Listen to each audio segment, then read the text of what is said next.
The night air in Cologne was charged with excitement well before Kendrick Lamar took the stage.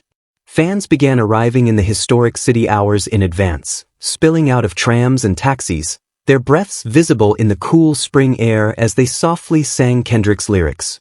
Cities like Antwerp, Paris, and London had already felt the effects of the Grand National Tour, but here by the Rhine, it seemed as though the entire city had paused to listen. Towering cathedral spires rose above, modern floodlights crisscrossed the sky, and all eyes were fixed on the imposing figure behind the curtains. By the way, welcome to Celebrity Hip Hop Showroom, where hip-hop and celebrity drama never sleep, so hit that subscribe button so you never miss the mess. Let's get into it. Just before 9 o'clock, the house lights went down. A hush fell over the crowd, broken only by the distant beat of "TV off" resonating through the speakers, an invitation that felt like a command. Then the track hit the arena like a tidal wave. The audience erupted in cheers, chanting in unison, "Put the TV off." Their voices echoed off the steel and stone. It was the perfect way to launch the European leg of a tour that had begun in North America months earlier. TV Off became both a manifesto and a celebration, a call to be present and engaged. In Cologne, it transformed into a rallying cry. Kendrick appeared in a simple white t-shirt and black cargo pants, his silhouette framed by fog and lasers. As the first beat dropped, he stepped forward with the microphone in hand, surveying the crowd like a general with his troops. He didn't need grand gestures. Every movement and breath felt deliberate and meaningful. As the hook repeated, the crowd moved in unison, arms raised in solidarity. When Kendrick launched into the first verse, the energy became electric. Fists pumped, phones were held high, and cheers drowned out every subwoofer in the venue. As he transitioned into Humble, rain machines positioned above the upper decks released a gentle shower that turned the stage floor into a shimmering mirror. The choreography felt effortless. Kendrick sometimes ducked under the spray, letting droplets cascade down his face, his hoodie soaked, as if the rain were an extension of his raw intensity. The crowd went wild when he delivered the now iconic line, "Sit down, be humble," each word punctuated by a burst of pyro. Some fans danced beneath the artificial rain, while others sang every lyric in perfect harmony. It was an unforgettable moment, a powerful fusion of sound, light, and water that felt both primal and cinematic. After the storm, the stage was shrouded in darkness. A single spotlight shone on Kendrick, highlighting his figure against a large video screen that flickered with black and white images of Compton, his hometown, along with map coordinates and dates. Without missing a beat, the mashup of Mad City/Sweet Love began. The smooth transition between the intense verses and the soft chorus illustrated why Kendrick's music exemplifies contrasts. The opening notes of Mad City hit hard, resonating with themes of survival amid chaos, before seamlessly shifting to the warm melody of Sweet Love. The crowd erupted in recognition, gasping collectively before bursting into applause. In that moment, it didn't matter that they were far from South Central LA. They felt every lyric profoundly. Between songs, Kendrick paused to connect with the audience. Wiping sweat from his brow, he spoke in a calm, measured voice. "Cologne," he began, "you showed up tonight. You all came from different places. This city has a rich history, art, architecture, culture. But I see you for who you are, warriors of the moment, guardians of the vibe." The audience cheered loudly. He continued, "Let your core audience digest that," pointing to a group of devoted fans in the pit. "Then tell them where you got your abs from." Laughter spread through the crowd, genuine and warm. "Yeah, I see you," he said, gesturing to a couple near the front. "You created this moment." It felt less like a performance and more like a shared experience. Leaning into the mic, his eyes sparkling under the stage lights, he proclaimed, "Hits different now," referencing the evolving nature of his music and performance. This led into DNA, another track with a production that hits like a heartbeat.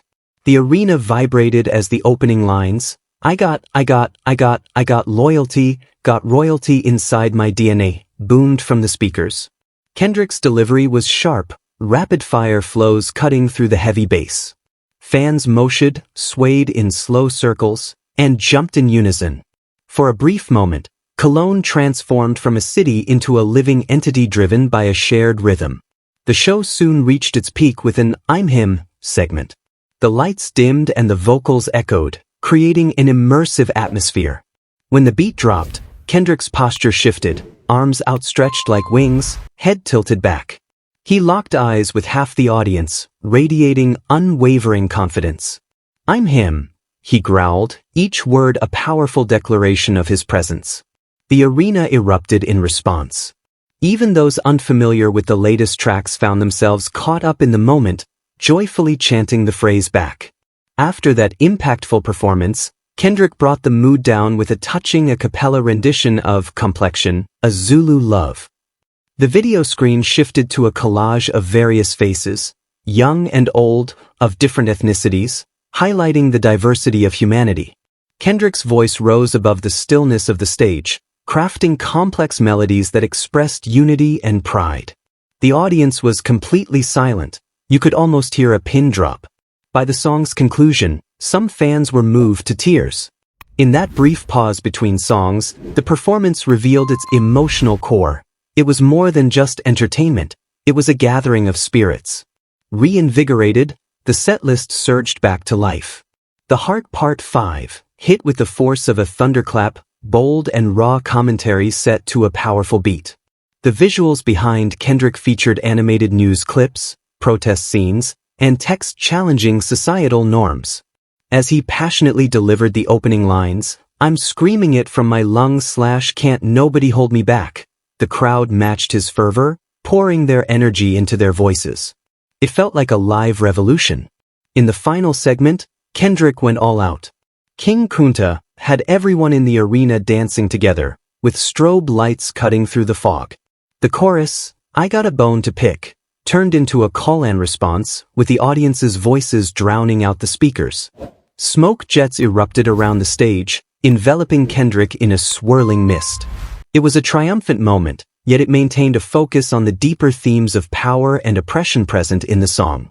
As the final encore began, a stripped-down version of "Sing About Me, I'm Dying of Thirst," the arena lights brightened slightly, revealing thousands of faces lit by phone screens and stage lights.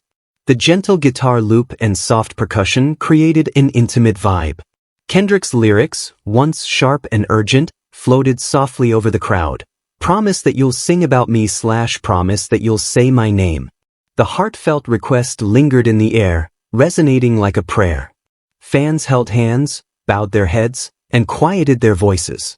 It was a moment that transcended words, a shared vulnerability that crossed language and borders. In the end, the show concluded on a high note.